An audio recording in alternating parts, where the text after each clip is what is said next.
Êxodo capítulo 3,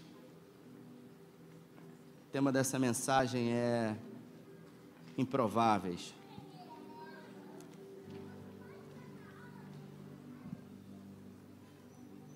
Eu trago a mensagem do Eugene Peterson, na linguagem contemporânea. Capítulo 3 do livro do Êxodo, diz assim a minha tradução: Moisés estava cuidando do rebanho de Jetro, seu sogro, sacerdote de Midian. Certo dia ele conduziu o rebanho para a extremidade oeste do deserto e chegou a Horebe, o monte de Deus. O anjo do Eterno apareceu a ele nas chamas que saíam no meio de um arbusto. Embora estivesse em chamas, o arbusto não se queimava. Moisés pensou: o que está vendo ali? Isso é inacreditável. Porque esse arbusto não é consumido pelo fogo? O Eterno viu que ele havia parado para observar o fenômeno e o chamou no meio do arbusto: Moisés, Moisés. E ele respondeu: sim, estou aqui. E Deus disse: não se aproxime mais, tire as sandálias dos pés, você está pisando em solo sagrado. Ele prosseguiu: eu sou o Deus do seu pai, o Deus de Abraão, o Deus de Isaque, o Deus de Jacó. Moisés escondeu o rosto, pois ficou com medo de olhar para Deus. O Eterno disse: faz tempo que venho observando a aflição do meu povo no Egito. Ouvi o povo clamar por livramento das mãos dos seus senhores, e conheço muito bem o sofrimento dos israelitas. Agora desci para ajudá-los, para livrá-los do domínio do Egito, tirá-los daquele país e levá-los para uma terra boa, ampla, cheia de leite e mel, hoje habitada por cananeus, hititas, amorreus, ferezeus, heveus, jebuseus. O pedido de socorro dos israelitas chegou até mim, e eu mesmo tenho visto o tratamento cruel que eles recebem dos egípcios. Está na hora de você voltar. Repita comigo: está na hora de você voltar. Fala para a pessoa que está do seu lado assim: está na hora de você voltar. Feche os seus olhos. Pai, essa é a tua palavra, e nós pedimos nessa noite que em graça o Senhor fale conosco, que o Senhor possa ter liberdade nas nossas mentes e no nosso coração. A tua palavra é poderosa, ela é que transforma, ela é que muda, ela é que produz milagre, porque a tua palavra é o Senhor. Que a tua palavra, que é poderosa, possa nos alcançar nessa noite, e tudo o que o Senhor desejar falar aqui, possamos, ao sair daqui, já colocar em prática, para a glória do teu nome, em nome de Jesus, amém. Eu recentemente ganhei um livro da Renata que me deu, Temperamentos Transformados, e essa semana eu comecei a leitura desse livro, que me chamou muito a atenção, que fala sobre os 4 temperamentos humanos, e que fala sobre personagens bíblicos que tiveram os seus temperamentos transformados pelo Espírito Santo de Deus. E agora nós estamos diante de Moisés, um ser melancólico, uma capacidade criativa absurda. Os principais gênios que já pisaram na terra foram melancólicos. Como todo melancólico tem uma capacidade muito criativa, mas também vive intensamente as emoções.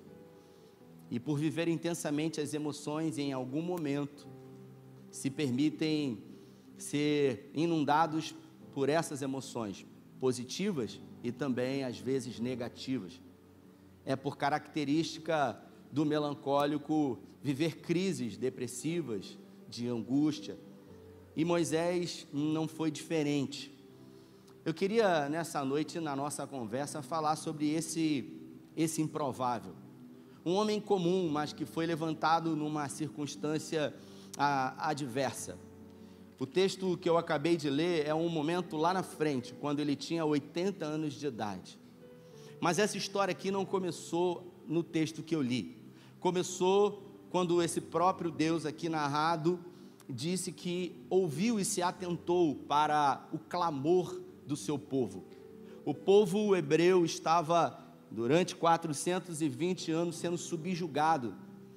Afinal, José havia sido governador do Egito, a maior potência da época.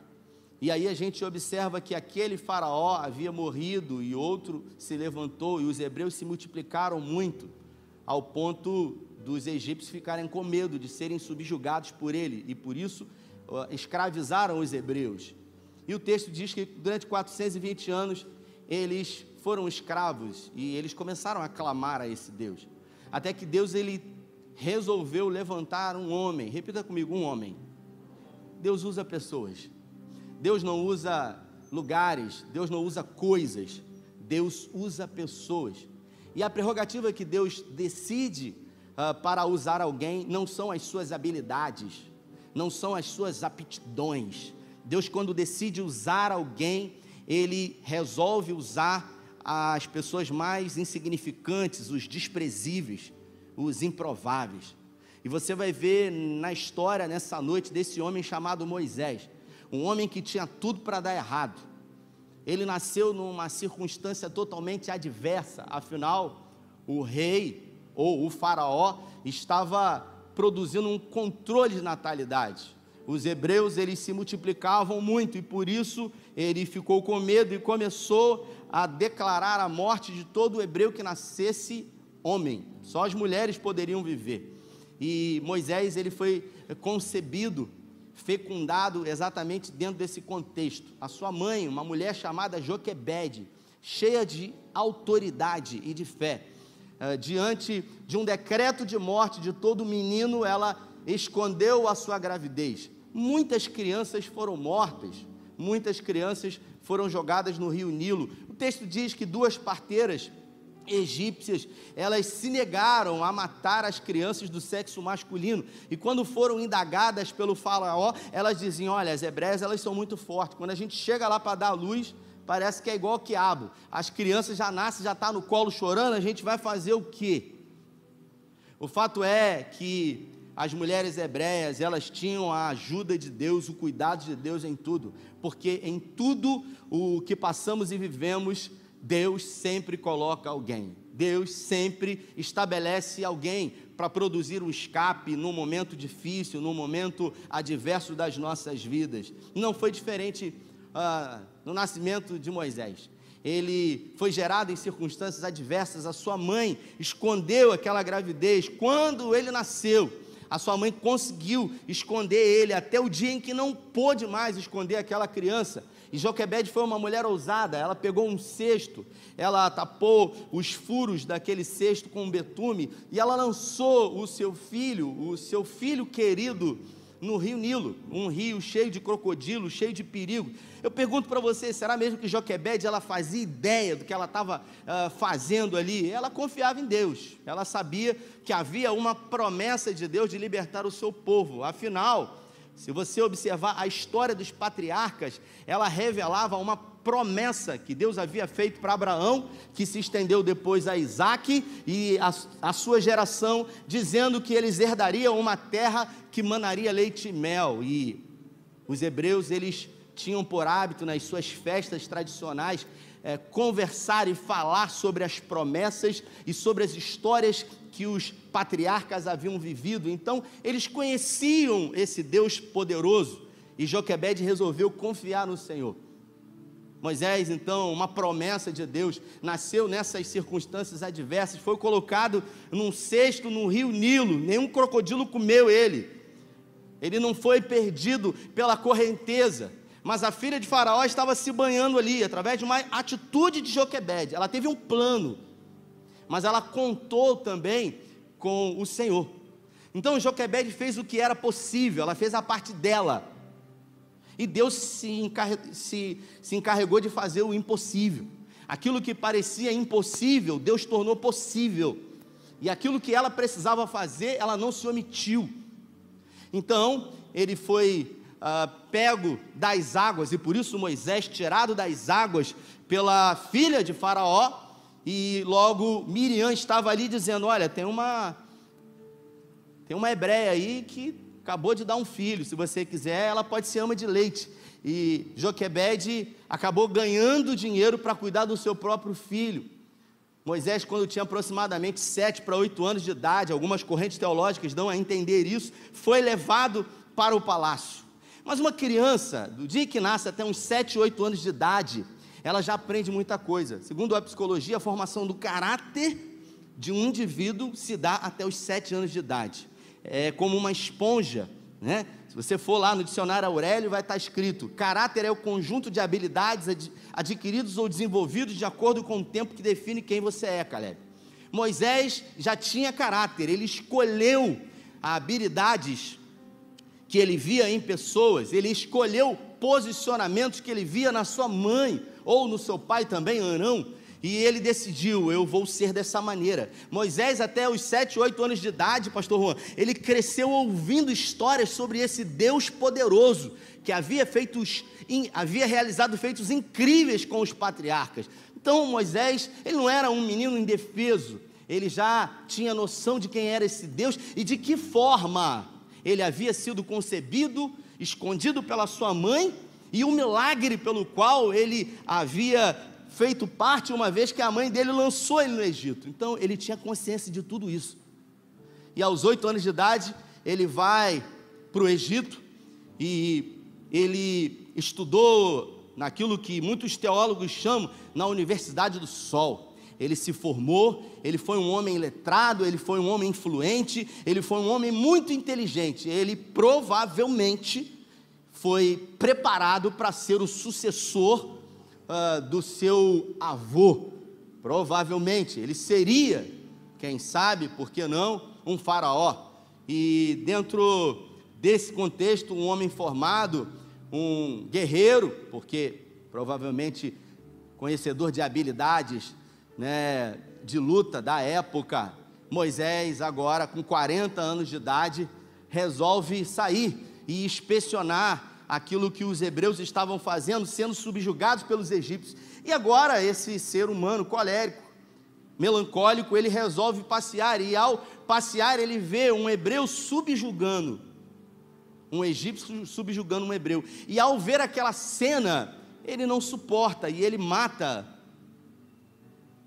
o egípcio. Moisés, ele, no início da sua carreira, se tornou um assassino, alguém que matou alguém do seu próprio povo, afinal ele havia sido criado, e a Bíblia fala que ele foi confrontado por isso, no outro dia, por hebreus, quando 2 hebreus estavam brigando, e ele falou: por que vocês estão brigando? E um dos hebreus disse: o que você vai fazer com isso? Não é da tua conta. Você vai fazer comigo igual você fez com o egípcio ontem? Você acha que eu não sei o que você fez? E aqui eu pego o primeiro ponto, e é muito interessante isso, porque todas as vezes, Jefferson, que nós somos confrontados com aquilo que é uma verdade, porque ele era um assassino, ele havia cometido um assassinato, e por isso ele foi confrontado naquilo que era uma verdade, quem ele era. Ele decidiu fugir. Ele decidiu fugir com medo daquilo que iria acontecer com ele. Peraí, mas do dia em que nasceu, de uma forma improvável, até os 8 anos de idade, ele aprendeu muita coisa. Ele foi ensinado sobre esse Deus poderoso, e nos dá a entender, provavelmente, que pelo fato dele defender um hebreu, isso quer dizer que ele sabia quem ele era. E ele também sabia que existia um propósito na vida dele, porque não foram todos que foram salvos como ele. Não foram todos que foram alvo de um milagre, de um propósito de Deus. Ele era alguém especial. As circunstâncias do seu nascimento foram circunstâncias especiais. Ele era um improvável, não era para ele estar vivo, mas por causa da mão de Deus e dos planos de Deus, agora ele tinha 40 anos de idade, e havia cometido um assassinato de um egípcio. Diante de um confronto de quem ele se tornou, ele resolveu fugir, e ao fugir, ele abandonou os planos e projetos de Deus, e a gente acaba percebendo que durante 40 anos, pastor Fonseca, Moisés, ele foge dos propósitos de Deus, porque assim na minha vida, quando muitas são as vezes que eu sou confrontado, e muitas são as vezes, Cíntia, que a minha esposa, que está aqui na minha frente, ela tem coragem de dizer para mim coisas que ninguém tem coragem. Às vezes quando a gente sai daqui, depois de um culto, que ela vem no segundo culto, e ela chega para mim e ela fala, você não devia ter falado isso, você não pode mais agir dessa maneira, e ela fala comigo coisas que ninguém tem coragem de dizer. E não pense você que eu fico feliz ou contente quando ela faz isso. Eu fico enfurecido por dentro, porque ela está me confrontando naquilo que é uma verdade em mim, e ninguém gosta de ser confrontado na verdade, ninguém gosta de ouvir quem é do outro, ninguém gosta de ouvir em outra boca aquilo que você é. A gente busca logo as nossas justificativas. Você não tem o direito de falar assim comigo, você não pode, você está pensando que você é quem? Só que com a esposa você não vai falar, porque ela me conhece. Moisés, ele fugiu. Eu estou lendo um livro também do T.D. Jakes, um pastor americano muito conceituado, e nesse livro ele fala que quando um dos seus filhos foi para a universidade, ele conta uma experiência. Logo que o seu filho escolheu a universidade que ia cursar, ele resolveu levar o seu filho na universidade. Quando chegou na porta da universidade, Renata, ele olhou nos olhos do seu filho dentro do carro, e ele disse para ele, meu filho, eu quero que você preste atenção no que eu vou dizer para você, nunca se esqueça quem você é. E aquele pastor, ele olhou para o filho dele e ele falou, eu te gerei, eu ministrei na sua vida até hoje, eu falei coisas sobre quem você é, e por isso não importa o que aconteça, nunca se esqueça de quem você é. E o T.D. Jakes, ele continuou dizendo para o seu filho, você não precisa de andar num carro zero, ou numa moto zero, para você saber quem você é, porque você sabe quem você é, porque eu te gerei. Você não precisa participar de festas da escola, você não precisa fazer uso do álcool, do cigarro, da maconha, para você descobrir, se encontrar ou achar quem você é, porque você sabe quem você é, e isso só o pai pode fazer por um filho, porque o pai, ele tem a responsabilidade de ministrar no filho quem o filho é. E Joquebede e Arão, em todos os momentos, declararam sobre a vida de Moisés quem ele era, porque Moisés sabia quem ele era. Desde o dia em que ele nasceu, havia um propósito de Deus na vida dele. Ele não era obra do acaso, não foi uma coincidência, a filha de Faraó está ali. Havia um projeto de Deus. Mas existem momentos na nossa vida que circunstâncias acontecem, Branco, e a gente esquece quem a gente é, e a gente resolve fugir, e a gente agora, por fugir, a gente se deforma e deixa de ser quem Deus planejou que a gente seja. Parafraseando o T.D. Jakes, a gente observa que tem muita gente que precisa ter dinheiro, que precisa ter seguidores no Instagram, para reafirmar quem são. Você não precisa de ter muitos seguidores no Instagram, você não precisa ter conta bancária, você não precisa ter casa própria para você saber quem você é. Com aquilo que você já tem, você pode ter a certeza de quem você já é em Deus. Você não precisa de carro novo, você não precisa de roupas de grife para você saber quem você é. Agora é muito importante que você tenha a convicção, no momento em que você está olhando para a sua história e tudo o que aconteceu nessa história, de quem você é e do Deus que você serve, de tudo que já aconteceu na sua vida e de tudo o que Deus produziu e seguiu na sua vida com aquilo que Ele tem como planos para a sua vida. Moisés, ele havia se esquecido de quem ele era, e durante 40 anos um príncipe que foi criado e ensinado para ser um sucessor de um trono, passou da condição de príncipe para um pastor de ovelhas, uma profissão honrosa, mas diante daquilo que Deus tinha para ele, totalmente insignificante. As ovelhas nem dele eram do sogro dele, Jetro. E Moisés resolveu viver uma vida agora medíocre, mediana.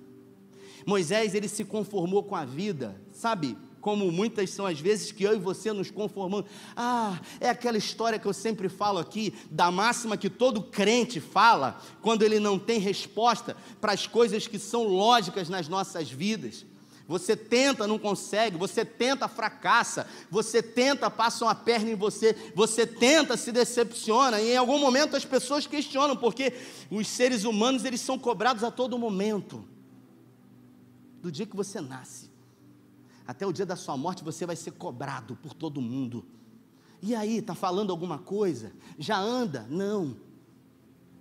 Como é que está na escola? Cresce um pouquinho, já tem namorada? Está namorando? Quando é que vai casar? Vocês têm filhos? Não têm filhos? Quando é que vai morrer? As pessoas, elas cobram. As pessoas, elas perguntam o tempo inteiro. Seja bem-vindo ao mundo de cobrança. Agora, quando a gente se permite ser influenciado pelas cobranças dos outros, é porque a gente se esqueceu de quem a gente é. Moisés se esqueceu de quem ele era. Por isso se conformou, e como todo cristão resolve usar aquele clichê quando não tem resposta para as coisas ruins que te acontecem. Deus sabe de todas as coisas, Deus sabe, porque Deus sempre sabe, porque Deus é onisciente, e a onisciência de Deus revela que Ele sabe como tudo acabará ou como tudo acabaria, não importam os caminhos, Ele conhece todas as coisas. Agora, muitas são as vezes que eu e você usamos essa palavra para justificar aquilo que é fuga nas nossas vidas. E Moisés, ele resolveu fugir, e como se não bastasse os 40 anos que ele fugiu, agora ele continua fugindo, porque o texto que eu li diz que o próprio Deus se apresentou para ele, o próprio Deus se apresentou para ele, uma sarça pegando fogo, e ele é chamado a atenção por aquela sarça. Deus sabia, e falou, eu vou chamar a atenção dele, vou botar essa árvore para pegar fogo, não vai consumir, e ele foi lá, porque aquilo chamou a atenção dele, e ele ouviu uma voz, Moisés, Moisés, e ele falou, eis-me aqui, e Deus falou para ele, olha, eu tenho uma obra para você, você vai voltar, é hora de você voltar. Voltar para onde? Voltar para a posição que você não devia ter saído, porque eu tenho uma obra na sua vida, eu tenho um propósito na sua vida. Peraí, mas Deus demorou 40 anos, Deus não podia ter falado isso antes, porque deserto é lugar de escola, de aprendizado. Moisés era conhecido como um homem que não conseguia controlar as suas emoções. Afinal, ao ver um egípcio subjugando um hebreu, ele assassina um egípcio. Isso não era um homem manso, era alguém que não conseguia controlar as suas emoções. Só que agora ele pegou 40 anos de deserto, e deserto muda a gente, deserto molda a gente, deserto até nos machuca, porque a mão de Deus também fere. Que isso, Rafael, a mão de Deus fere? Osés no capítulo 6 diz, o próprio Deus falando através do profeta Osés, fez a ferida no povo, e depois ligará, e revigorará, e tornaremos a ele. A mão de Deus fere. Ou você acha que dificuldade é só coisa do diabo, é só coisa do pecado? O Espírito Santo levou Jesus ao deserto para ser tentado pelo diabo. É como falei há alguns dias atrás aqui, ministrando para os irmãos, que um grupo de senhoras da escola dominical, Ronaldo, resolveu estudar um texto que diz que, dos Salmos, que assim como o ourives, ele purifica a prata, o Senhor nos purificará no fogo. E aí o grupo de senhoras ficou intrigado com aquilo, mas peraí, como é que o ourives purifica a prata? E aí elas foram na Arte em Ouro, lá em Cabo Frio, e aí falaram lá com o rapaz que atendeu, e falou assim, poxa, você podia mostrar para a gente como é que purifica a prata? Aí ele falou, pois não, senta aí, você vai mostrar agora. E ele pegou uma espécie de pinça de ferro, e ele pinçou uma pedra, sabe, bruta, e ele pegou aquela pedra bruta de prata, acendeu aquele maçarico. Quantos aqui já viram um maçarico ligado? Quantos já viram? Tem a parte amarela, que é da ponta, tem a parte vermelha, que é do meio, mas tem a parte que é mais quente, que é a parte azul. E ele pegou aquela pedra bruta de prata, e ele botou na parte azul, e ele ficou atentamente olhando para aquela pedra e manuseando ela, sem tirar os olhos dela. E as mulheres falaram, as senhoras da escola dominical, mas espera aí, quanto tempo vai demorar? E ele dizia, eu não sei, e ele revolvia aquela pedra, mexendo naquela parte mais quente, e elas perguntavam, mas como é que você sabe que está pronto? E ele, já eu vou te dizer, sabe, Caleb? E ele manuseava até que em algum momento ele disse, está pronta. E as senhoras falaram, como é que você sabe? Porque quando eu olho para a prata, e eu consigo ver o meu reflexo nela, é porque todas as impurezas saíram, e é assim que Deus faz na minha vida e na sua. Às vezes Ele pega a gente e bota na parte mais azul do fogo, e Ele não tira os olhos de nós por um minuto sequer, para não perder aqueles que são os filhos, mas Ele permite também que todas as impurezas e pecados e vaidades e aquilo que atrapalha o reflexo dele esteja em nós. Deus não perdeu o controle. Deus não perdeu o controle da história de Moisés. Moisés é que tinha perdido o controle, e agora Deus fala para ele, você precisa voltar. Deus diz para ele, volta. Só que Moisés não quer voltar, né? Porque voltar envolve ter que fazer algumas coisas, e ele começa a conversar com o Senhor, e ele diz, eu não tenho nenhum talento. A primeira justificativa que Moisés dá para o Senhor, numa conversa, ele, Deus, eu estou falando numa conversa entre Moisés e Deus, eu não estou falando um profeta, eu estou falando Deus que diz para ele, vá, porque eu tenho uma obra, eu vou levantar você, e mais, você sabe disso, porque você não está vivo à toa, você não está aqui por acaso, você está aqui porque você fugiu. Você acha que se ele ficasse no Egito ele ia morrer? Os planos de Deus não podem ser frustrados. Não podem. Ah, mas o que ia acontecer? Eu não sei. O que eu sei é que Deus nunca é pego de surpresa. A gente é que é. Aí Moisés, a primeira justificativa, não, eu não tenho talento, eu não tenho condições. E Deus fala para ele, vá, pois agora eu te envio a Faraó para tirar do Egito o meu povo, os israelitas. Quem eu sou para me apresentar a Faraó? Como assim? Eu sou um fugitivo, eu sou um assassino, eu sou um procurado. Você entende que diante de circunstâncias que acontecem na nossa caminhada, em algum momento a gente esquece de quem a gente é. Ele cometeu coisas que ele mesmo se arrependia, mas isso não tirou a identidade de Moisés.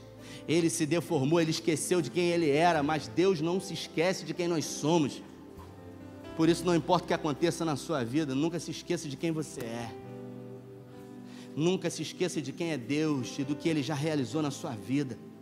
Nós somos tendenciosos a ter uma memória curta diante daquilo que já aconteceu, dos milagres que Deus já realizou.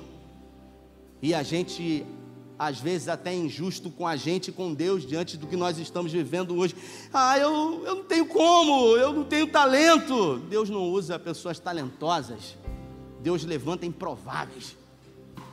Deus é especialista em promover revolução de improváveis. Os excluídos, os incapacitados.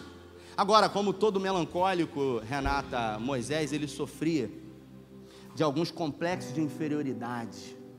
Mesmo diante de um orgulho, uma vaidade, sendo confrontado, era melhor dar vazão à inferioridade.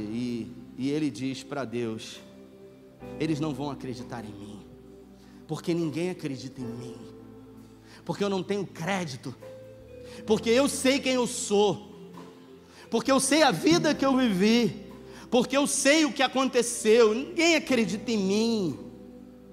É exatamente quando a gente se deforma, que a gente perde a nossa identidade, a gente perde a capacidade de saber quem nos projetou e o que Ele deseja de nós.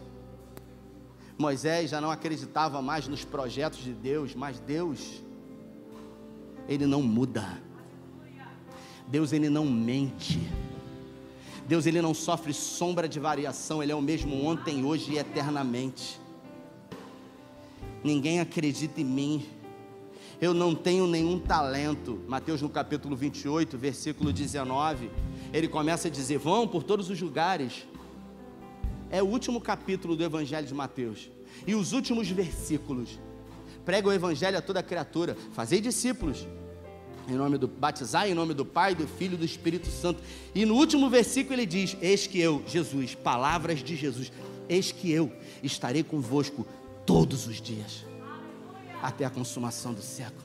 Quando Moisés diz para o Senhor: Senhor, ninguém vai acreditar em mim, eu não tenho talento, Deus diz para ele: eu serei contigo. Espera aí, mas isso parece não suficiente. O próprio Deus dizendo que será comigo. De que mais eu preciso? Senão de uma palavra do próprio Deus. Parece que Moisés precisava muito mais do que isso. Mas o nosso problema é o mais. O meu problema, Zelinha, é o plano B. Sabe? São as opções que eu coloco diante daquilo que intento a fazer. Sempre estou com um plano B. Não porque se der errado eu volto. Não porque se não der certo. E o grande problema das nossas vidas é ter um plano B. Porque nós vivemos criando autossabotagem. A gente mal começa alguma coisa, não consegue levar à frente. Porque o plano B inviabiliza tudo. Porque na primeira dificuldade não vai dar certo, não tem como. A gente resolve dar ouvido a pessoas que estão paradas. E quem está parado não quer que você siga em frente. O fracasso, é um pastor chamado J.B. Carvalho, o fracasso não é solitário. Sabe, Alexandre? Os fracassados, eles querem companhia. Não vai não, não tenta não, fica aqui comigo.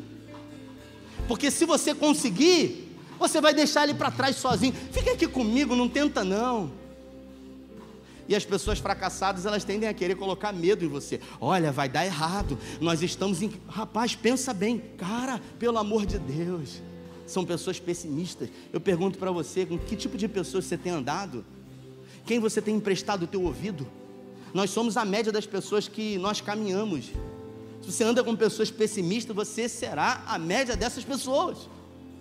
Que tipo de conversa eu tenho? Eu falo sobre crise. Eu vivo crise. Eu falo sobre projetos e sonhos. Eu vou viver o que eu falo. Crie, e por isso falei. Por isso que a palavra de Deus diz: diga ao fraco, sou forte. Repita comigo: diga ao fraco, sou forte. Eu não acreditei em você. Diga: ao fraco, sou forte. É isso. Repita comigo: sou forte. Sou forte. Não é um pensamento positivo, é a palavra de Deus, e a palavra de Deus é poderosa. Ela muda a realidade, ela muda a circunstância. Ela muda tudo. E aí, ele resolve novamente revelar o seu coração. Ah, mas eu não posso falar em público, eu tenho dificuldade. Você me entende, né? Você me entende? Você está entendendo? Eu tenho dificuldade. É uma autocomiseração. É um olhar errado para si mesmo. É como se você olhasse no espelho e você não conseguisse ver aquilo que Deus vê. Você não é o que você gostaria de ser. Você não é o que as pessoas dizem que você é. Você não é o que Deus vê que você é. Você é o que você acredita. Se eu acredito que eu sou um fraco, serei um fraco. Por isso que Provérbio diz que no dia da angústia, da luta, se você se mostrar fraco, em algumas traduções frouxo, sua força será pequena. Eu vivi momentos difíceis da minha vida. A Dani eu acho que não está aqui. Semana passada eu fiz um casamento, estava falando para os irmãos aqui. Eu fiz um casamento, Juan, bonito, uma festa bonita. Aí eu perguntei o nome da noiva e do noivo. Aí ela me falou o nome errado. Quando chegou no meio do casamento, na frente de todo mundo, falei o nome errado da pessoa, todo mundo olhou, aí você escutou, é nesse momento, irmãos, que vai ser decisivo o seu posicionamento. Meu Deus, você não consegue pregar mais nada, vou terminar por aqui mesmo. É no momento que você está no azul do fogo que vai revelar o seu caráter. Se o caráter que você acredita é no caráter de Deus que está em você, num Deus que não muda, num Deus que não mente, num Deus que tem cuidado sobre você, num Deus que é fiel, como em Apocalipse diz que dentre muitos nomes o seu nome é fiel. Deus é fiel, e Ele é fiel à sua palavra para cumpri-la. E agora Ele diz no final: Eu não quero ir. Eu não quero ir. Sabe? Eu não quero ir. Eu não quero tentar de novo. Eu não quero, sabe, ter que passar pelo constrangimento, porque eu tenho medo do fracasso. Eu tenho medo de tentar outra vez. Eu tenho medo de me decepcionar, eu tenho medo de me ferir, eu tenho medo. E 2 Pedro diz que aquilo que domina o homem, disso ele se torna escravo. Tem gente que é escravo do medo. Já foi liberto na cruz, no tetelestai, mas a despeito de ser liberto na cruz, continua sendo subjugado por forças da própria mente. Você é aquilo que você decide ser. Só que chega um momento que o Senhor, Ele atravessa todas as defesas de Moisés. E existe um momento na minha vida e na sua vida que Deus atravessa todas as nossas defesas. E a gente não consegue mais resistir a Ele. E a gente começa a ser confrontado na verdade, e é nesse momento que a gente vai precisar decidir o que a gente vai fazer da nossa vida. Se a gente vai voltar para o lugar, para a posição, ou se a gente vai desistir, porque a Bíblia fala que nem todos vencem. Existiram homens aqui na Bíblia que interromperam os planos de Deus na vida deles antes da hora. Você sabia disso?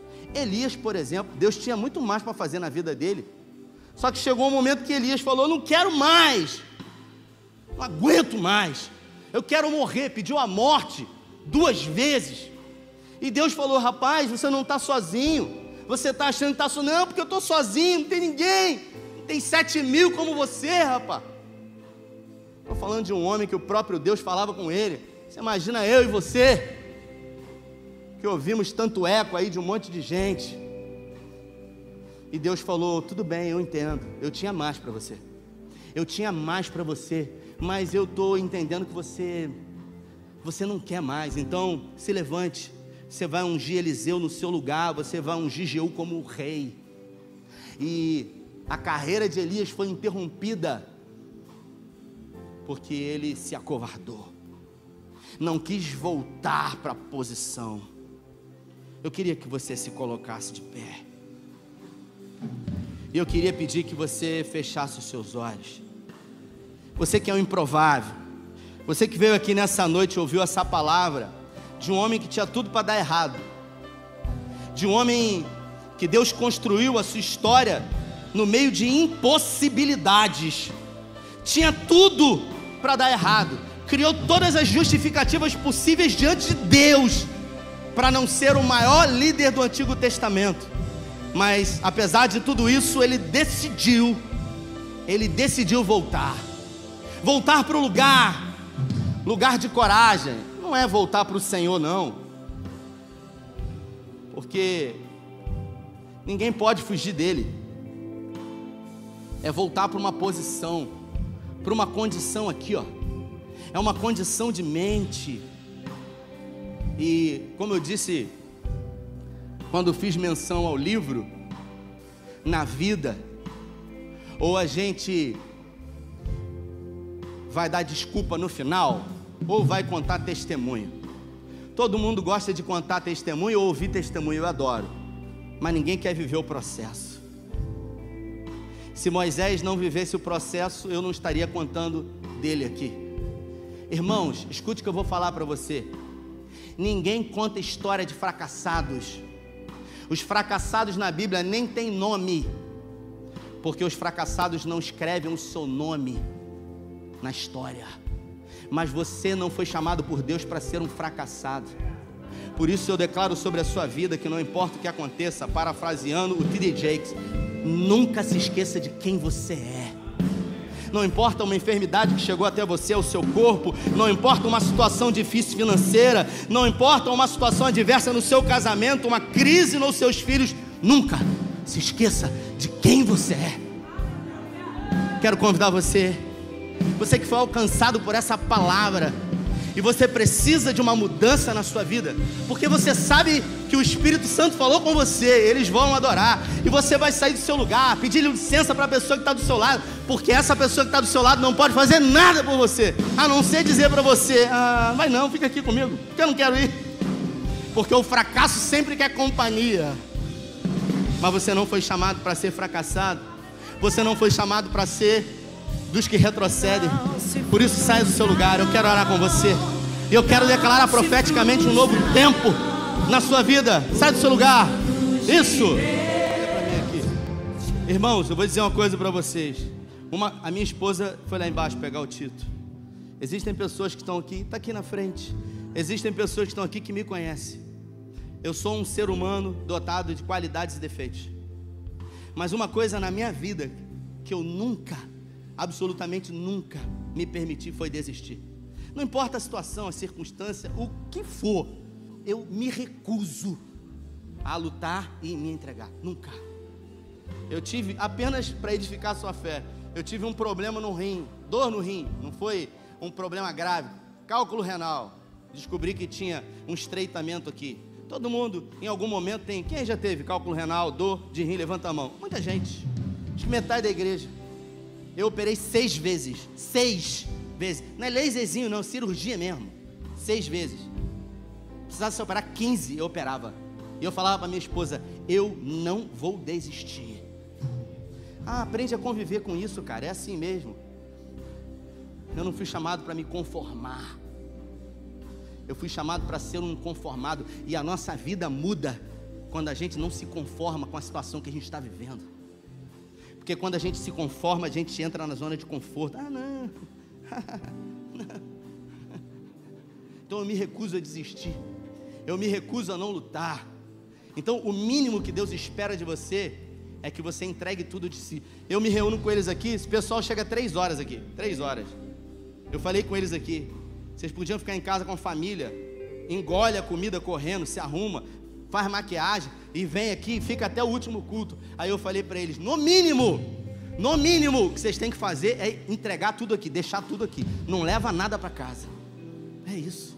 Estar num ambiente como esse, numa atmosfera como essa, e sabe, e de alguma forma não entregar tudo diante desse Deus que entregou tudo. Porque a Bíblia fala que aquele que nem mesmo o seu próprio filho poupou, antes o entregou por amor a nós. Então, você pode até não saber o que você vai fazer da sua vida, mas você sabe o que você não pode fazer, que é ficar no mesmo lugar. Porque comportamentos semelhantes vão gerar resultados iguais. Quem faz a mesma coisa vai colher a mesma coisa. Agora, se você quer viver algo novo, e não é um clichê novo, é uma vida nova, tem que ter comportamentos novos. E é isso que Deus exige de nós. Eu não ia trazer essa mensagem hoje. Eu ia trazer em Josué no capítulo 2. E Deus avisou a Moisés. Deus falou para Moisés quando ele já estava no final da vida. Você que está aqui na frente, olha para mim aqui. Quando ele já estava no final da vida, Deus falou o seguinte: você vai levantar Josué. Deus falou para ele. E Deus olhou para Josué e atravessou Josué e viu, sabe o que? Um soldado, um general covarde, porque Josué era covarde e medroso. E Deus falou com Moisés 3 vezes: fala para ele não temer, porque eu serei com ele como eu fui com você. E por 3 vezes Deus avisou a Moisés. Depois que Moisés morreu, houve uma crise. Aí Josué falou: cara, e agora? Que doideira, meu irmão. Meu Deus, o que vai ser? Desespero. O próprio Deus olhou e falou assim: não temas, eu serei contigo. Se Deus falou isso para Moisés, falou isso para Josué, e falou isso para você no Evangelho de Mateus, no capítulo 28, dizendo que será com você todos os dias. Do que mais você precisa? Eu pergunto para você que está aqui na frente: do que mais você precisa? Porque se você já tem uma palavra de Deus, você já tem uma palavra. Se existe alguém que não era para estar aqui, era eu. Não eu. Casei com a filha do pastor, um maconheiro. Improvável. É isso que Deus faz. Sabe aquele que todo mundo fala: esse aí, ó, coitado dele. Deus simplesmente vê o coração, vê o posicionamento e faz isso aqui, ó. Vou pensar o coitado aqui. Vou pensar o coitado e vou botar num lugar de honra.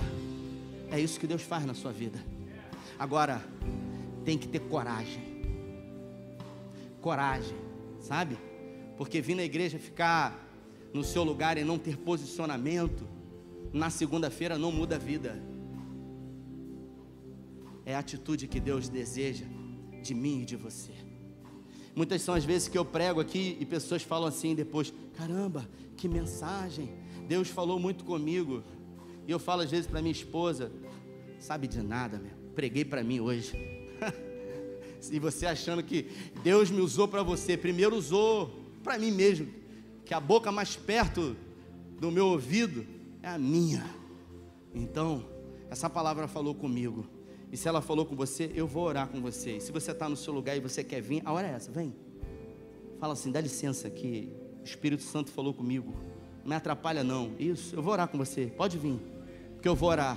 Porque se pudesse botar nesse telão aqui o que os seus comportamentos hoje poderiam produzir, você saía correndo: dá licença, eu preciso ir lá. Mas, como eu disse, nem todo mundo vai viver o impossível. Só aqueles que entendem que nós não fomos chamados para retroceder. Então, você que está no seu lugar, estenda a sua mão para cá.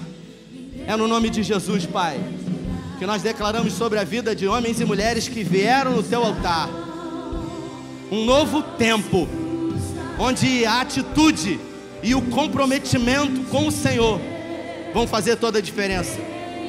Hoje entendemos, Pai, quem somos.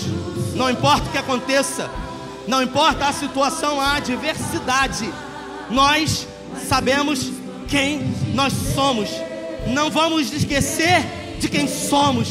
Somos filhos amados do Senhor, somos eleitos, somos curados, somos comprados com preço de sangue, somos a menina dos teus olhos, somos a primazia da criação, somos filhos do Altíssimo, somos herdeiros de Deus, co-herdeiros de Cristo, somos mais do que vencedores em Cristo Jesus.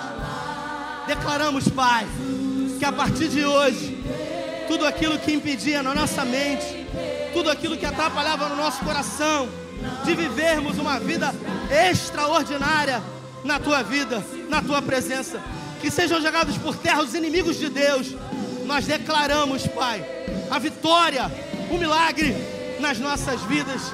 Nos guarde, nos livre, nos abençoe, proteja os nossos filhos, a nossa casa, que possamos entender que precisamos ser fortes e corajosos. Guarda a nossa vida, e que essa semana que começa hoje seja a melhor semana da nossa vida, para a glória do Teu nome. Oramos com fé, em nome do Pai, do Filho e do Espírito Santo de Deus. Se você crê, dê a melhor salva de palmas a Ele. Deus abençoe você.